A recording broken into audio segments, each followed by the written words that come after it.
ഈശോ മിശിഹായ്ക്ക് സ്തുതിയായിരിക്കട്ടെ. ഞാൻ മാണിപ്പറമ്പിലച്ചൻ. ഡിസംബർ 13 വിശുദ്ധ ലൂസി. സിറാക്കൂസിലെ ലൂസിയ എന്ന് പറയും.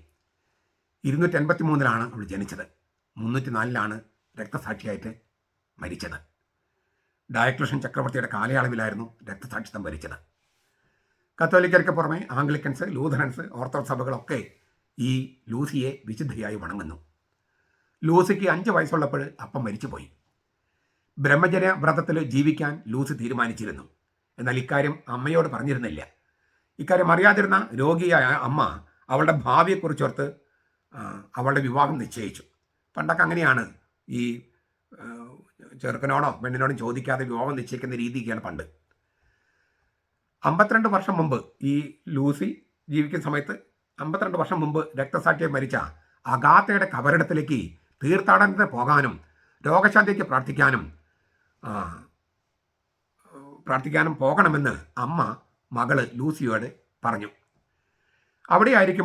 ലൂസി അവിടെ ആയിരിക്കുമ്പോൾ അമ്മയുടെ രോഗം മാറി.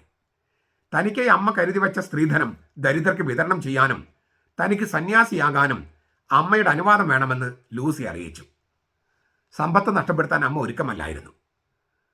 അപ്പോൾ അമ്മയോട് ലൂസി പറഞ്ഞു, മരിക്കുമ്പോൾ നാം എല്ലാം കർത്താവിന് കൊടുക്കുന്നത് നമുക്ക് അവ കൊണ്ടുപോകാൻ കഴിയാത്തത് കൊണ്ടാണ്.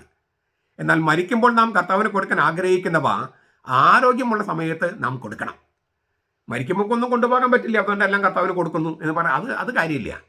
അത് നമുക്ക് കൊണ്ടുപോകാൻ പറ്റാത്തതുകൊണ്ടല്ലേ. ഇപ്പോൾ ഈ മരിക്കുമ്പോൾ നാം കർത്താവിന് കൊടുക്കാൻ ആഗ്രഹിക്കുന്നവ ആരോഗ്യമുള്ള സമയത്ത് മരിക്കുന്നതിന് മുമ്പ് തന്നെ നാം കൊടുക്കുക. അപ്പോൾ അത് നമ്മുടെ സ്വതന്ത്ര മനസ്സിലെ കാഴ്ചയാകും. സ്വതന്ത്ര മനസ്സിലെ കാഴ്ച. അങ്ങനെയാണ് മകള് അമ്മയെ പഠിപ്പിക്കുകയാണ്. അങ്ങനെ തൻ്റെ സ്വത്തും വസ്തുവകകളും ദരിദ്രർക്ക് ലൂസി ദാനം ചെയ്യാൻ തീരുമാനിക്കുകയാണ്. സിറാക്കൂസിലെ ഗവർണറായിരുന്ന പസ്കാസിൻ്റെ ചെവിയിലെത്തിച്ചു ലൂസിയുടെ സഹോദരൻ. ഇങ്ങനെ എൻ്റെ സഹോദരി നേർപ്പങ്ങള് ഇങ്ങനെ ഭ്രാന്ത് കാണിക്കുകയാണ്. അങ്ങനെ ഗവർണർ ലൂസിയെ വിളിപ്പിച്ചു. എന്നിട്ട് പറഞ്ഞു, രാജവിഗ്രഹത്തിന് മുമ്പിൽ പൂജ അർപ്പിക്കണമെന്ന് പറഞ്ഞു. ലൂസി പറഞ്ഞു, അത് നിവൃത്തിയില്ല, ഞാൻ കർത്താവിനെ ആരാധിക്കും. അങ്ങനെ പലതരത്തിലും അവളെ നിർബന്ധിച്ചിട്ടും വഴങ്ങാണ്ട് വന്നപ്പോൾ അവളെ ഒരു വേശ്യാലയത്തിലാക്കി. അവിടെ പല പുരുഷന്മാരും വന്നു പോകുന്നു, പക്ഷെ ആർക്കും അവൾ വഴങ്ങിയില്ല. പലരും അവളെ വശീകരിക്കാൻ നോക്കിയെങ്കിലും അവൾ ആർക്കും വഴങ്ങിയില്ല. പലതരത്തിൽ പീഡിപ്പിച്ച് നോക്കി, പക്ഷേ അവൾ വഴങ്ങിയില്ല. അവസാനം ഗവർണർ ഇവളിങ്ങനെ ഒരു പുരുഷന്മാർക്കും വഴങ്ങുന്നില്ല, അവളുടെ കന്യകാത്വം സൂക്ഷിക്കുന്നു, അതെല്ലാം അരിശം പൂണ്ട് ഗവർണർ തലവെട്ടി അവളെ കൊന്നു. പക്ഷെ അവളുടെ കഥ ലോകാവസാനം വരെ ഓർമ്മിക്കപ്പെടുമെന്ന സത്യം ഈ ഗവർണർ ഓർത്തില്ല. ഗവർണർ കൊലപാതകയായിട്ട് മാറി. കർത്താവ് ഈശോ എന്താ പറഞ്ഞത്?